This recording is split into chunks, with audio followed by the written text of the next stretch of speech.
समय से हो चुका जब ही मृत्यु संस्कार। सभा जोर गुरुवर तब करने लगे विचार। कहा भरत पुत्र वर लो अब राज संभाल। बनो अवध के आज से विधि पूर्वक महिपाल। व्याकुल हो उठे भरत सुन कर यह प्रस्ताव। दृढ़ता पूर्वक फिर किया प्रकट हृदय का भाव। राजन ही गुरु दीजिए मुझको यह वरदान। अटल रहूं संधर्म पर हृदय रहे बलवान। मैं नहीं चाहता बड़ा बनूं रहने दो छोटा ही मुझको। शासन का अनुशासन मत दो करने दो सेवा ही मुझको। स्वामी उसका बनना अच्छा तो जो स्वामी पद के समुचित है। सेवक का स्वामी बनना तो अनुचित ही नहीं कलंकित है। भरत वचन सुन प्रजाजन पुलक उठे तत्काल। धन्य तुम्हारी धारणा हे रघुकुल के लाल। गुरु वशिष्ठ ने फिर कहा यह सब कुछ है ठीक। पर अब तो निश्चय हुआ वह है सीधी लीक। माता की तुमको आज्ञा है तुम शासन करो अयोध्या का। यदि उसे त्याग दोगे बेटा उल्लंघन होगा आज्ञा का। माँ की आज्ञा का उल्लंघन यदि पाप बड़ा कहलाता है तो भरत लाल यह ध्यान रहे वह पाप तुम्हें लग जाता है। गुरु वशिष्ठ के कथन में थी अति प्रबल हिलोर। पर वह निर्बल हो गई पहुँच भरत की ओर। बोल उठे वे कहूँ कुछ मैं भी निज विचार। पुत्र धर्म जो आपने कहा मुझे स्वीकार। पर मैं माता की आज्ञा का उल्लंघन करता ही कबहूँ। उस मत का जिसमें पाप लगे अनुमोदत करता ही कबहूँ। मैं तो यह कहता हूँ भगवन समुचिताचार करता हूँ मैं। माता से भूल हुई है जो उसका सुधार करता हूँ मैं। ठीक इसी क्षण हुई जो धीमी सी झनकार। खुला जनाने महल का शीश वाला द्वार। देखा काले वस्त्र में बड़ी के कई मात। कहती है निज लाल से अपने मन की बात।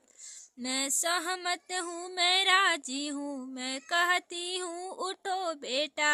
उस कलंक की के माथे का सारा कलंक धो बेटा। लौटा कर बन से रघुवर को उनका हक उनको दो बेटा। माँ कह कर मुझको एक बार इस छाती से चिपको बेटा। अंधकार में हो गया दिन की तरफ प्रकाश। मानो बादल हट गया विमल हुआ आकाश। खींचा वाणी ने जब भी पवित्रता का चित्र। प्रकृति पुकारी बदलता ऐसे मनुज चरित। सब राज सभा सदपुरवासी वह दृश्य देख पुलक उठा। श्री राम विरह के मुरझाए इस वर्षा से हरिया उठे। नीची ही नीची नजरों में इस ओर भरत ने राम कहा। मानो आंखों ही आंखों में माता के लिए प्रणाम कहा। उसी रात को नगर में फैल गई यह बात। भरत बुलाने राम को जाएंगे वन प्रात।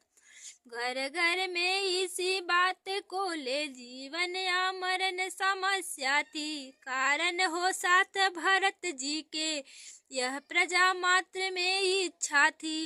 जब हुई अवस्था ऐसी तो संदेश भरत का पहुँचाया। जो चलना चाहे साथ चले सब लोगों को आज्ञा है यह।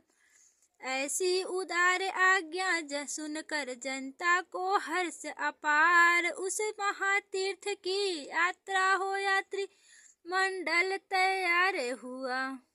कुछ गिने चुने बूढ़े रक्षक रक्षा को छोड़े अयोध्या में। गुरु प्रजा अनुज परिवार सहित चल दिए भरत इस यात्रा में। मानव ही नहीं देवता तक यह दृश्य निहाल ल जाते हैं। साथी पालकी अश्व बहुत भरत पया दे जाते हैं। हे जग के धनवानों देखो, धन रहते धनपति निर्धन है। यह राजयत की छवि है, यह शाही फकीर का दर्शन है। वन यात्रा में चले थे जिस प्रकार रघुवीर, वही यह पहले दिवस ठहरे तमसा तीर। आगे फिर चल कर किया उसी जगह विश्राम, श्रीवेश्वरपुर में जहाँ ठहरे थे श्री राम। गुरु निषाद ने उधर जब सुने भरत के ठाट, कुमति जान रण के लिए रोकी इनकी बाट। पर जब उसने भरत का हृदय लिया पहचान, क्षमा मांगी साथी बना छोड़े युद्ध का ध्यान।